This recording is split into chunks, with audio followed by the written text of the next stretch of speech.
He thought I was too old, weak, and soft to ever stand up for myself. My grandson, someone I once held in my arms and sang to. Sleep looked me in the eye and told me I was useless. The words cut deeper than any knife, but what hurt more was how he laughed after. Like breaking my spirit was just another game for him. He thought I was powerless, like a piece of furniture collecting dust in the corner. But what he didn't know was that years of being ignored, dismissed, and treated like I was nothing had sharpened me in ways he could never imagine. What I did next would silence his cruel laughter forever. Let me tell you what happened the night I decided I wouldn't take his abuse anymore. It started with little things, snide remarks about how slow I moved, the way he'd roll his eyes when I asked for help, or how he'd grab the remote right out of my hand and tell me, "No one wants to watch your boring shows, Grandma." I swallowed those insults, telling myself he was young, maybe just lost. But then it escalated. He began locking up the kitchen, telling me I didn't need to cook because old people shouldn't handle knives. He'd slam doors in my face, mocked the way my hands shook, and once even shoved me out of the way when I tried to get into the living room. The house that had once been my safe haven now felt like a prison. Every night, I lay awake staring at the ceiling,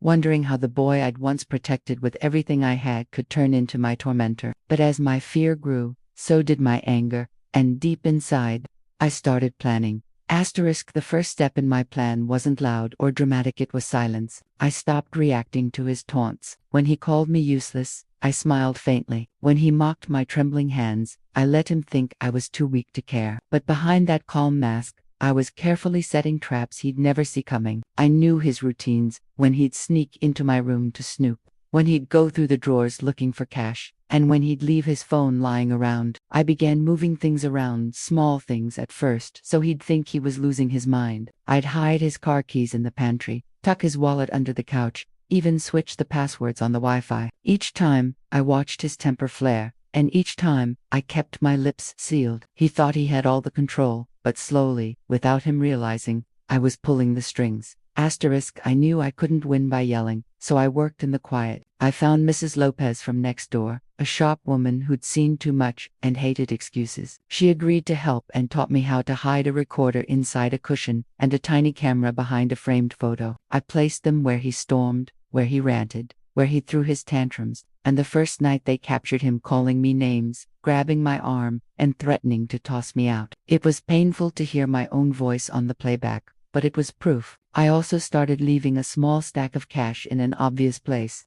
Then Lolu stepped to see his reaction. He ransacked drawers, accused me of misplacing it, and blamed me for being forgetful in front of friends. Each panic attack, each lie, each violent word was feeding the record I was building. While he paced enraged, I quietly opened a bank account under my name at a different branch and moved a little money there, not to punish him with scarcity, but to show myself I could still stand on my own. By the time the police visit that would finally come arrived, I had pages of notes, timestamps on recordings, and a neighbor ready to testify. The day I called the non-emergency line felt like leaping, but it was the bravest thing I'd done. A plainclothes officer came, took my files, and showed a patience I hadn't expected. She set up regular welfare checks and told me to keep the recordings coming. The next visit changed everything. Neighbors who once looked the other way started telling the truth. Mrs. Lopez handed over her notes, and when the officers knocked while he was home, his mask slipped. He ranted, he shoved, he cursed. Everything landed on tape. They took statements, photographed the damaged doorframe where he'd shoved me,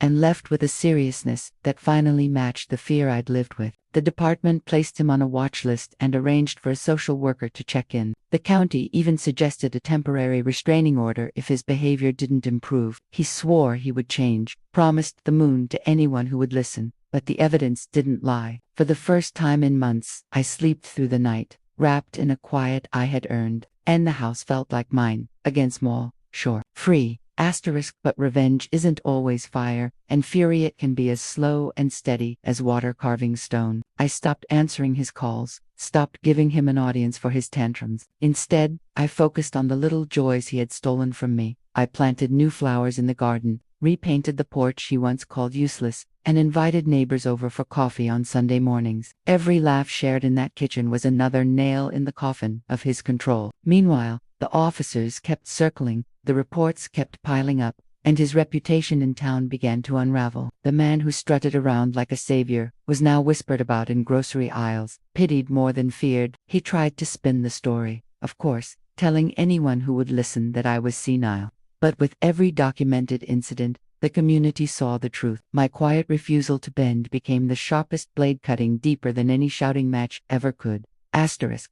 The final straw came one evening when he barged in, red-faced and trembling, demanding money I no longer had. He didn't know the bank had already flagged his attempts. Didn't realize I had shifted my accounts months ago with the sheriff's help. When he found nothing, he smashed a lamp and screamed that I owed him for all the trouble he'd gone through. But this time, I didn't flinch. I calmly picked up the phone and dialed the officer's private line. Within minutes, flashing lights painted the walls of my living room, and the look on his face as they put him in cuffs was the sweetest justice I'd ever tasted. He shouted promises of revenge as they hauled him out, but I knew the game had finally turned in my favor. Asterisk. The trial was a circus.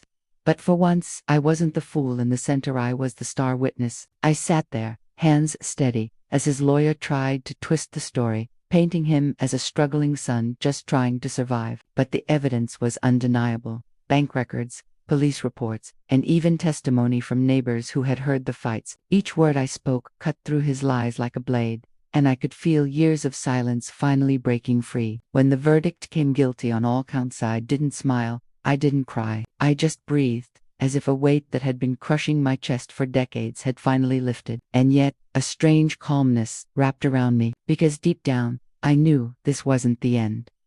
Asterisk. After the trial, people kept asking me if I felt satisfied, if revenge had finally filled the emptiness inside me. The truth is, it wasn't about satisfaction, it was about showing him, and everyone who underestimated me, that I wasn't some fragile old woman waiting quietly to be discarded. I walked out of that courtroom with my cane tapping against the floor like a drumbeat of freedom. He sat behind bars, staring at me with a mix of hate and disbelief, realizing too late that the woman he thought couldn't fight back had destroyed him with nothing but truth and patience. And that was my final revenge, leaving him powerless, while I finally lived free. Asterisk.